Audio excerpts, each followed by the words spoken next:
मी दयानंद मोतीराम चोरगे, ठाणे ग्रामीण काँग्रेस कमिटीचा मी अध्यक्ष आहे।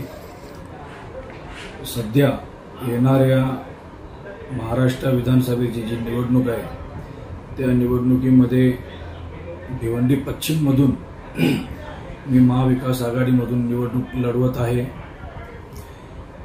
माझ्यावर कुठल्याही प्रकारची केस नाही, त्याचबरोबर कुठल्याही प्रकारचे माझ्यावर गुन्हे नाही। जवळपास 49 वर्ष मला पूर्ण होत आहे, पण माझ्यावर आतापर्यंत कुठल्याही पोलीस स्टेशनला कुठलाही गुन्हा नाही आणि कुठल्याही प्रकारची माझी केस नाही असे मी जाहीर करत आहे।